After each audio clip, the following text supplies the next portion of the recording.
derrière moi, c'est une maison Manasarune appartenant à Feu Fatfal. Cette maison est occupée depuis plus de 10 ans par des gens qui squattent la maison. Ce type de bâtiment menaçant ruine, on en répertorie 114 à la Médina.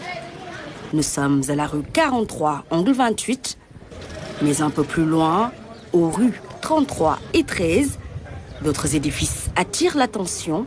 Les riverains sonnent l'alarme.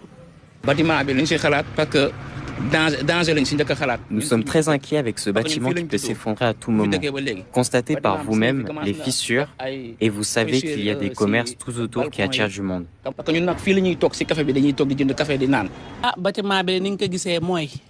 Nous sommes là, malgré nous, mais cet immeuble représente un danger. Il doit être démoli le plus rapidement possible. Nous avons peur pour nos enfants, notamment.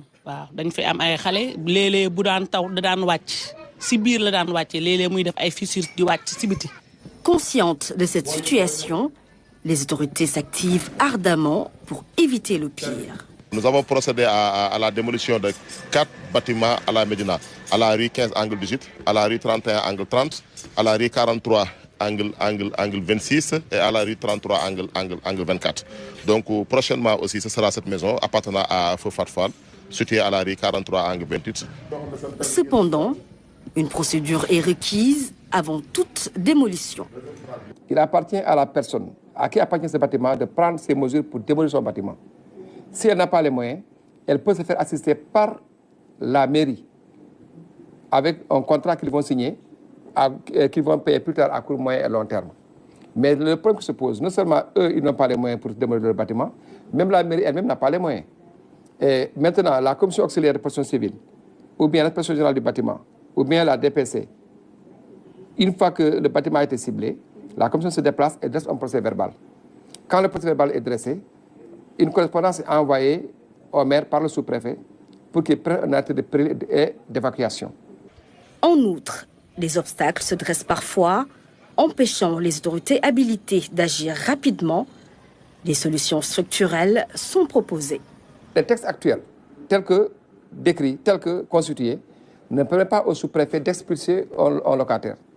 C'est le domaine de la justice. L'autre aspect, les mairies elles-mêmes ne travaillent pas à acquérir un matériel de démolition de bâtiments. Alors que dans le débat de l'orientation budgétaire, ces maires auraient pu le faire. En quoi faisant? En achetant chaque année peut-être une pelle mécanique, un camion benne, un pocolin, etc.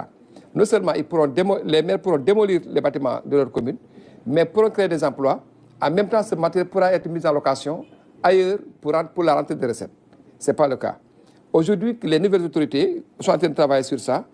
La problématique des bâtiments menaçant ruine est une réalité dans la capitale sénégalaise. À plusieurs reprises, des bâtiments se sont effondrés, entraînant des pertes en vies humaines. Il urge de sensibiliser les parties prenantes pour que de telles tragédies ne se reproduisent plus.